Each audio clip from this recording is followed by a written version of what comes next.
2, 1. Welcome to Actionable Intelligence. I'm Eric Greitens. Honored to be with you tonight. This is the show that respects your intelligence. We honor you as a citizen, and we cover the stories that the mainstream media too often ignore. One of those stories has been the historic steps taken by the Trump administration in support of Israel. In the face of widespread opposition from the foreign policy establishment, President Trump moved the American embassy in Israel to Jerusalem. That was a promise that had been made by many administrations in the past and was finally fulfilled by President Trump. President Trump also recently secured historic deals with Bahrain, with Qatar, and Sudan. He has increased pressure on Iran, and now the Washington Free Beacon is reporting that anti-Israel groups are mobilizing to install allies in a potential Biden administration. Here to break down Republican support for Israel, the current state of U.S.-Israel relations, and to give some insight into the future is Matt Brooks, Executive Director of the Republican Jewish Coalition. Matt, great to have you on the show. Appreciate you joining us. Oh, Eric, it is such an honor to be with you, and you're a great friend, and really look forward to breaking down and talking about these important issues for your viewers. Absolutely. Well, first, before we dive into the issues, Matt, for our viewers who don't know a lot about the Republican Jewish Coalition, please tell them a little bit about your mission. So we have a twofold mission. On one hand, we work within the Republican Party establishment at the highest levels, from the president and vice president through the cabinet into the House and the Senate, with governors and other Republican GOP opinion leaders, to try and build a very strong pro-Israel agenda and to be a voice for issues of concern to the Jewish community, not just in foreign policy, but domestic issues as well, rising anti-Semitism. We've been working to push back on efforts by the radical left to defund the police, for instance, which your viewers may not think is a Jewish community issue, but with the rise in anti-Semitism around the country, we are much safer with a strong and vibrant law enforcement community who is supported and honored, as opposed to what the left wants to do, which is to denigrate them and defund them. So we have a range of issues on one hand. The other parallel mission is to work within the Jewish community and try and broaden the base of support for Republicans among Jewish voters. And I am thrilled that in this last election, because of the kind of issues that we're going to be talking about, because he has been, without question, the most pro-Israel president in history, Donald Trump, after our efforts at spending $10 million targeting the Jewish community this year, got historic and record support among Jewish voters. He got 30% of the Jewish vote nationally. And you have to go back to the 1980s to see a Republican president do that well among Jewish voters. But the real interesting takeaway, Eric, is in a critical battleground state of Florida, where we invested $5 million alone, he got 43% of the Jewish vote. Wow. 43%. Never happened ever in history before that. And I think it's a reflection of what's changing in the Jewish community in terms of the frustration with the takeover of the Democratic Party by the progressive radical left and the anti-Israel crowd that comes along with them. But it's also a manifestation of how great this president is. And we saw it, the Jewish community really showed their appreciation for him in this election. Absolutely. And I want to turn to those domestic issues in a second. But when we think internationally first, your team has played a really strong role that many people might not recognize in advancing and shaping the Trump administration's pro-Israel policies. When you look back, what do you think are the biggest successes that you would point to in terms of President Trump advancing and strengthening U.S.-Israel relations? Well, I think that there are a couple things. Obviously, as you mentioned at the open, the moving of the embassy to Jerusalem was incredibly impactful, not only because of the symbolism that goes along with it, but it also sent a message to the rest of the international community that President Trump is someone who stands by his commitments and stands by his pledges. He pledged in the campaign that he was going to move the embassy, as has done almost every other presidential candidate and president prior to him, none of whom did it. President Trump did it.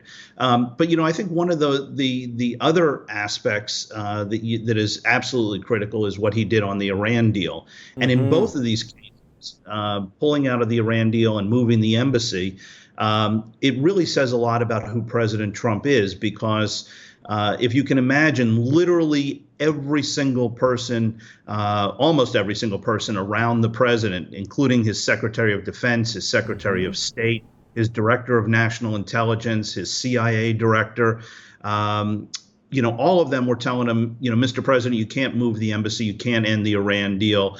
There's going to be, blood in the streets. The Middle East is going to erupt. And it really takes a person who is strong in his convictions, if you think about it, to really overrule his entire foreign policy advisors, with the exception of Ambassador David Friedman and Jared, Nikki Haley and the others. But they were all telling him this would be an absolute catastrophic disaster. And he had the strength of his convictions to go and do it anyway. And we saw that he was right and they were wrong. It actually reminds you a lot of President Truman, who people sometimes forget faced tremendous opposition, including from his Secretary of State, George Marshall, when Truman made the bold move to come out and recognize the state of Israel.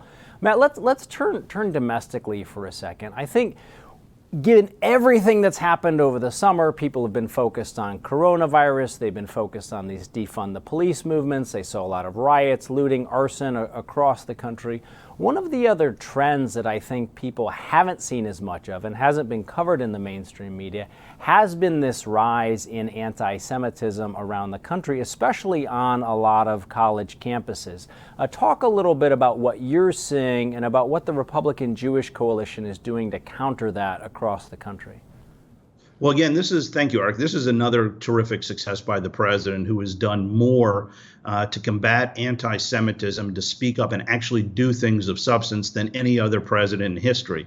And what was very telling, as I mentioned before, about the strength of support that the president got in the Jewish community, is that it was in spite of 4 years of this unrelenting character assassination and lies that somehow this president is soft on anti-Semitism.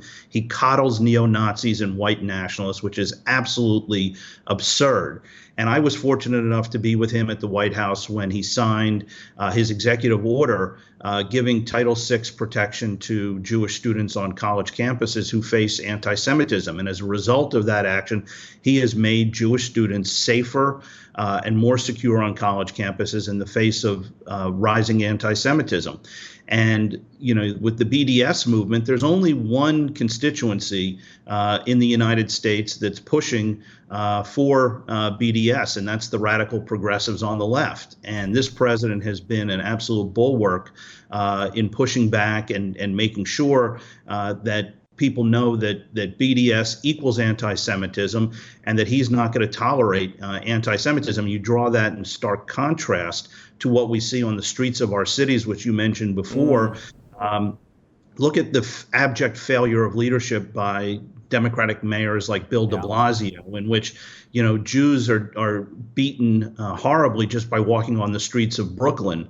And I would say to your viewers, for those of because they try and blame all this on Trump, I will tell you that the people who were beating up Orthodox Jews walking on the streets of New York are not white nationalists, and they are not neo-Nazis. And unlike Mayor de Blasio, which has refused to stand up and defend the Jewish community, President Trump has acted and spoken out and has made the Jewish community safer. Absolutely. And Matt, talk a little bit about what you've seen as the trend over the course of the last couple of decades. It used to be that the Jewish community and Israel could count on really strong bipartisan support, that you had Republicans and Democrats who would both stand up and support the state of Israel.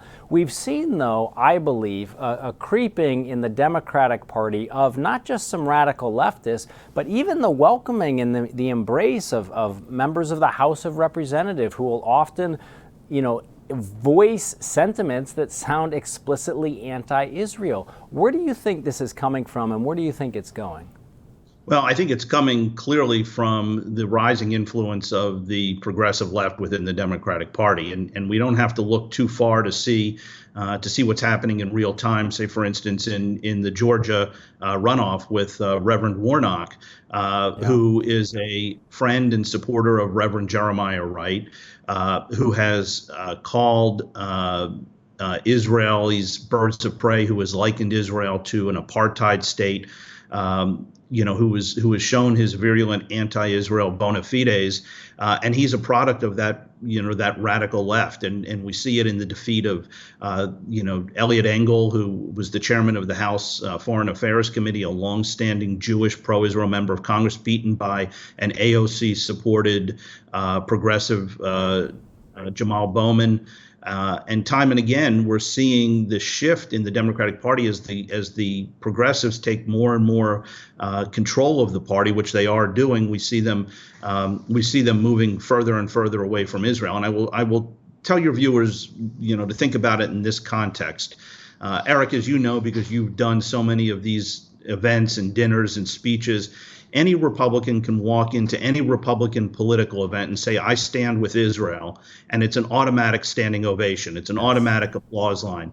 There is not a Democrat in America who can go to a Democrat organization today and say, I stand with Israel without being booed and heckled. And I think that tremendous marker of the difference. Folks, we're going to bring Matt Brooks back onto the show to talk more about these really important issues. We appreciate you, Matt, and we'll be right back.